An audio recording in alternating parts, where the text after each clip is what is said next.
How's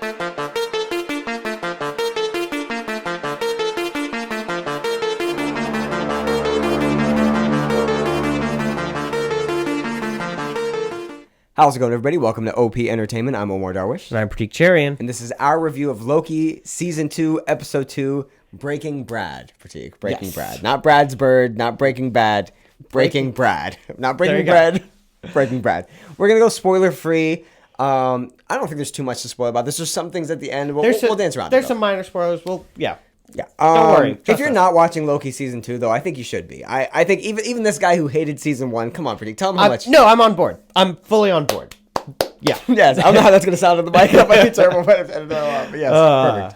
I really like this episode. It started off quick and then really slowed down, after 5 minutes in, and then just moved the whole episode. This episode, they drop us into the middle of action. To a point where maybe 10, 15 minutes in, I was just like, did I just forget Did we skip an episode? Yeah, did we skip something? Yeah. What happened?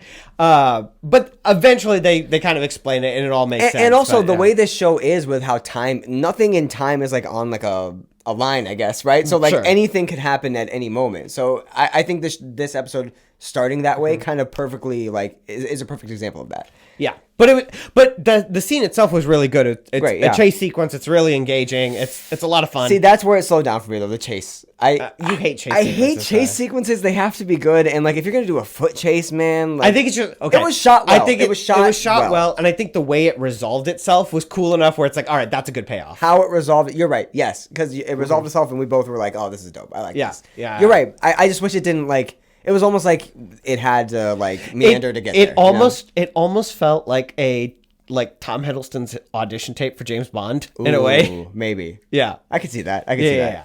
Tom Hiddleston was great in this episode. Everyone was great in this episode. Even X5, who I didn't like last week. I've come around. Yeah. It took the entirety of the episode for me. It was definitely the third act of this episode where I was like, all right, I like X5. I don't like him, but I don't hate him like I did before. Right, yeah. I think his acting has came a long way in these two episodes.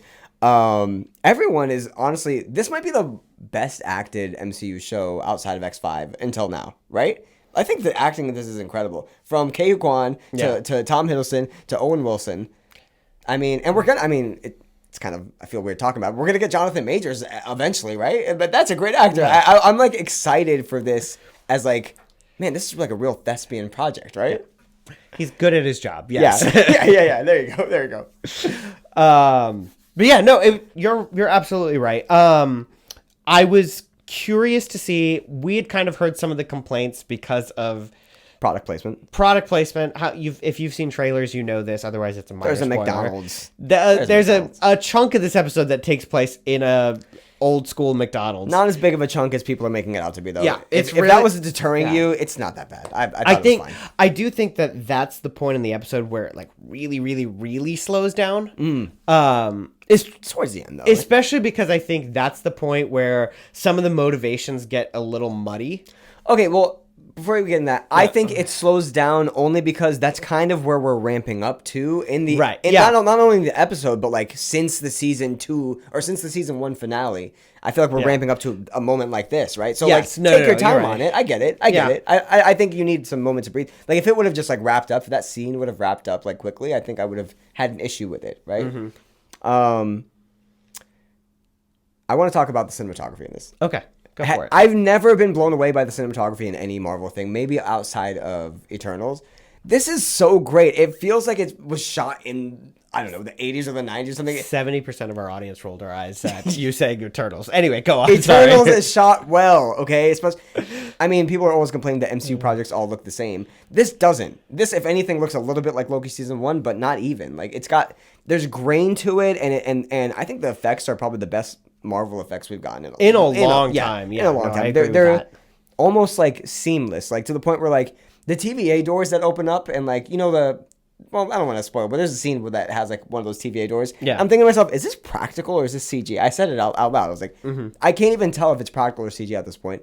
But take all that away, I think the story of Loki Season 2 is awesome. It's got you I was saying halfway through, man, we're really we're at finale level stakes right now. Yeah. They did a lot in this episode specifically to ramp up the stakes a lot. Yeah. And then, go ahead.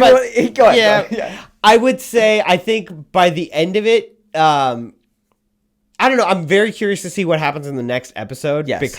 Because of the way that this one ended. I'll say this. I'll be very disappointed if the next episode starts and they deal with how this episode ended in like a 2-second like line or something like, oh yeah, well that's fixed, right? That would piss me off.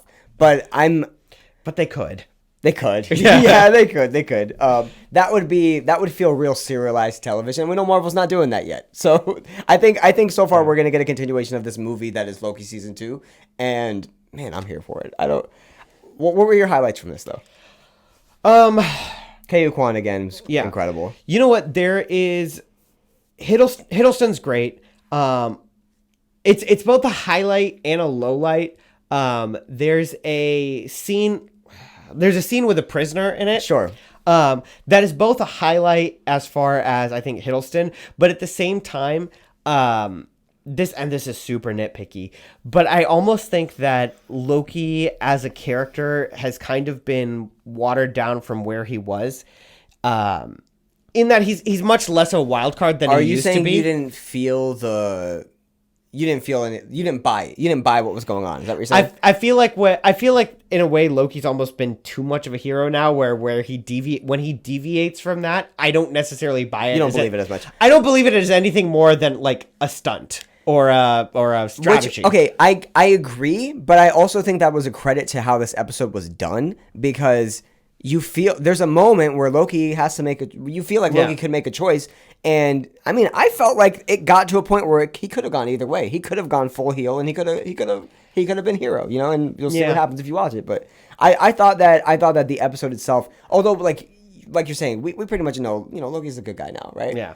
It still plays with the fact that he has done some messed up stuff. I guess the question I'm asking is like, is the ambiguity of Loki's motivations an essential part of the character? Because I kind of think it is. Like, okay. Even when Loki's being a good guy, it should be done in like his way of doing things, and that's not necessarily the way it's playing out. I like this. Yeah, this kind of is a thought that I had while I was watching this. And it's more just a thing about Loki as a character overall. Sure. If at the end of this, maybe say they do 3 seasons of Loki. If at the end of it all, Loki turns out, no, you know what? I am a bad guy, and he does the big twist. He is a bad guy, and he betrays everybody again, and he's the villain, right? Is there like no possible way they do that, or is that like, would that feel? Yeah, it's possible. Is there a way they do that and it feels good? You know what I mean? Or at this point, it would feel like you're undoing all his arc. There is. Because I think that plays to what you're saying. There's a very significant comic arc where like a very similar thing happens, and I don't want to get into the nuts. I can tell you about it off camera. Sure. But there is like this question of like, can you escape from your archetype, and from the like paths that are set before you, and that kind of thing, and yeah. Okay, but I'm asking though, like, because I think there's a way to do it where it feels like a continuation of the story, and not necessarily like, oh, they're just putting the toy back in the toy box. But it could also very well feel. But these scenes that you're describing, where they want you to feel like Loki could potentially be a villain. Sure. If he ends up being a villain at the end of all of this, maybe that adds weight to those scenes. Maybe so. Sure. Later on. Maybe so. Yeah, I'll give you that. But I honestly feel like I don't know where they're gonna go with Loki's character now, because he's gone every way now. So like it doesn't even. I can't say it doesn't matter, but like I'm still curious to know. But like where Loki's morals are doesn't seem to be like the focus anymore. Mm-hmm. You know what I mean? Yeah. All right. I think I've hit everything I want to hit. You want to score it? Or I've hit everything. I've hit everything I want to hit without getting into spoilers. I'll say I really enjoyed like 90% of this episode, and everything else was kind of nitpicking. Sure. This season is great. I think it's following suit perfectly from season 1. I think I'm gonna give this episode a 9. Okay. I think a 9. I really like this. I think it was solid. I think while it doesn't hit on like the deep philosophical stuff that I love from Loki that I know goes way over your head. It gave me a lot of the like interesting story that I like from Marvel. So there you go. All right. Or that I like to see the MCU doing, which doesn't seem like they do a lot of lately. So there you go. I think I'm gonna go 8. Mm-hmm. I was waffling between a 7 and an 8. I think I'll land on 8. For a lot of the reasons you said. It's great. It's shot great. The just the TVA sets are fantastic. The acting's great. There's, and again, the story really moves, and there's a real sense that that there's a coherent plan to it this time around, which is rather nice. Yeah. So yeah, no, I think it's a solid 8. I mean, some would argue that there was a coherent plan the first time around, but yeah, I like this a lot. I'm 8 and 9. I could see myself saying 8. Yeah. All right, you want to take us out? Yeah. Well, we'll see you guys next week for episode 3. I can't wait. See ya.